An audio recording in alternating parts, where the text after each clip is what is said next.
el trato a veces del arquitecto con su cliente, se necesita carácter, porque a veces hay clientes muy difíciles. Sí, cómo no, muy oiga, especiales. No, yo le dije esto, usted me entendió mal, así que me lo tumba, oiga, pues a ver cómo le hace. Y en 1969, en enero, gracias a la empresa en donde estoy, me dieron facilidades, fue cuando para me terminar. cambié. Esa fue también una de las cuestiones que yo debo de agradecerle a don Jesús y a Francisco. Ellos son los que pues, me han guiado durante este tiempo y los que me dieron ya una oportunidad formal, ¿verdad? Porque la tuve desde 1960 en Radio Alameda, con don Alfonso Flores López. Pero don Alfonso nos trató muy bien, pero a veces sí había paga y a veces no, pero nos pagaban con vales para que fuéramos a algunas camiserías. Y bueno, vengo aquí, no, sí, pruebes esa camisa, esa. No, pero esa no, porque las del vale son estas son... Estas más son premium, más las de acá. Sí, ¿verdad? Pero bueno, no, con mucho cariño recuerdo yo esa época. Pero bueno, regresando al punto, me tuve que salir yo de la escuela y luego me tardé 4 años. Y finalmente en enero del 69 obtuve ya la titulación. Mi título, que me ha servido para mucho. Me ha abierto las puertas. ¿Sí? Me abrió las puertas. Simplemente el decirles que estaba estudiando en la Universidad de Nuevo León. Eso sí habla, o sea, ya habla de un compromiso. Sí. ¿Pero ejerció alguna vez? Yo trabajé como unos 2 años dibujando para el arquitecto Juan Víctor Padilla y Adrián Audifred. Padilla y Audifred estaban en el 3er piso del edificio Chapa, Emilio Carranza y la avenida Padre Mier, y nos pagaban la hora de dibujo. Nos la pagaban, no recuerdo, pero sacaba yo una buena lanita. ¿Y eso lo combinaba con el radio eso, o no? En las horas, no, eso hubo un momento en el que hacía las 3 cosas. Okay. O sea, iba a Radio Alameda en 1960. ¿sí? Ya acá ya estaba en 3º, ¿no? Ya había entrado a 3º, estaba dibujando ahí. Y luego los sábados me mandaban a pagar la raya a la Colonia del Valle, era donde tenían casi todas las obras grandes. El arquitecto Padilla y Adrián Audifred. Uno de ellos era el elegante, ¿no? Y el otro era el de la friega, Adrián. Y yo le llevaba muy bien con los dos. Y pues me mandaban ahí y empezaba yo a ver cómo estaba la situación también de mi carrera en la vida, en la práctica, y no me empezó a gustar mucho, ¿verdad? Porque yo... ¿Le apasionaba más la otra parte? Sí, no, de plano, ¿verdad? Porque de veras el trato a veces del arquitecto con su cliente, se necesita carácter, porque a veces hay clientes muy difíciles. Sí, cómo no, muy oiga, especiales. No, yo le dije esto, usted me entendió mal, así que me lo tumba, oiga, pues a ver cómo le hace. Entonces, yo no estaba acostumbrado a esto y se me hacía, pues no tenía carácter yo para esto. Y me llamaba la música, pues al 100 me llenaba y yo me sentía feliz. ¿Qué música le gustaba? ¿Quién estaba de moda en ese momento? La música instrumental, básicamente. Ray Conniff. Ray Conniff. Sí, bueno, pero Ray Conniff era... Es más para acá. Pero había música de Ray Anthony, Glenn Miller, Eric Shaw. O sea, era la época en la que yo nací. Las big bands. Lo de las grandes bandas, ¿sí? La década de los años 40.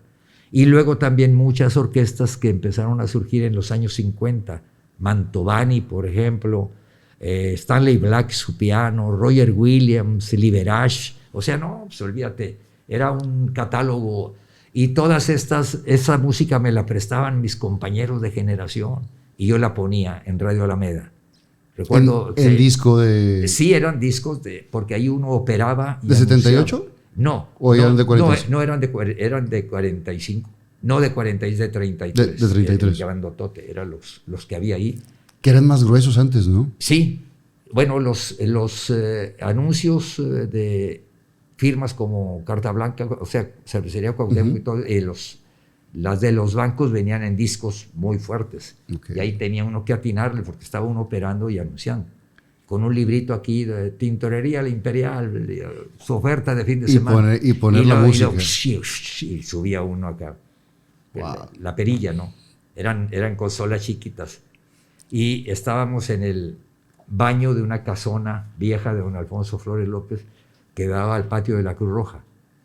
Y entonces eran muy canijos los cuates ahí, porque estaban oyendo la estación y a veces cuando uno abría el micrófono metían la sirena, como que iban a salir. Y a veces sí salían, ¿no? Lo que tenía uno que hacer es decir, bueno, en estos momentos está saliendo una ambulancia de la Cruz Roja, al ratito le diremos, se llamaba Radio Reporter, o sea, un disco, una noticia.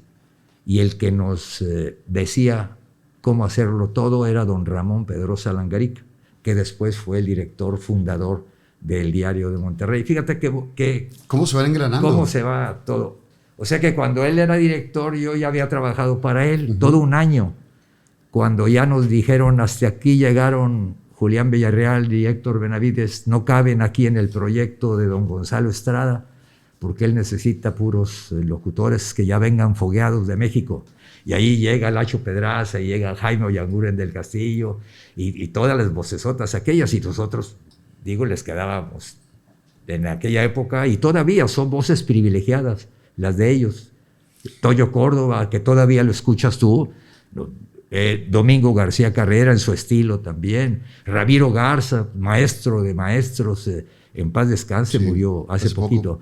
Y bueno, todo eso es el despegue mío, es en radio, pero con una marca, porque luego me dicen, bueno, y de eso, arquitecto y las noticias de eso, bueno, pues es que va uno descubriendo el camino, ¿no? Y a mí me tocó, gracias a don Ramón Pedrosa Langarica, que conocí yo en Radio Alameda cuando compra don Gonzalo Estrada, la XCR, y a nosotros nos dicen hasta pronto, pues yo voy a buscar a don Ramón, a la MR y a la NL Radio Recuerdo. Fíjate, ahora Radio Recuerdo es de la empresa donde estoy yo. Bueno, y ahí me dice, pues, viene Jesús Héctor, porque él sí me decía Jesús Héctor, pues la única manera es de que usted salga a reportear, me va a llegar a una grabadora Ulen Sac alemana, ¿cómo ve? Ahí al cabo usted al mediodía y coloque su horario en la facultad para que le permita. Ya, pues eso hice. Y entonces me llevaba yo la grabadora desde un día antes, el estudio de la MR y de la NL estaba, los estudios, la cabina, estaban en el edificio Santos, ahí de Venustiano Carranza y Avenida Madero, en la segunda planta. Y yo en el carro que me facilitaba papá en la cajuela guardaban. Y dice, nomás no se la vayan a robar porque me la paga usted. No sé. Entonces yo a las 11 cerraba la clase y me venía a recorrer los 3 palacios. Empezaba con el Palacio Municipal, ahora el Museo Metropolitano. Ahí el alcalde era el licenciado Leopoldo González Sáenz. Y de ahí me pasaba por la calle de Zaragoza. Ahí estaba un edificio donde estaba la Cámara de Comercio y el Patronato de Bomberos.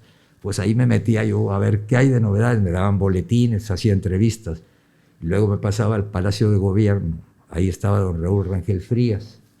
Y yo un poquito cotorreando, ahora que hay voceros, ¿verdad? Sí. Es muy normal.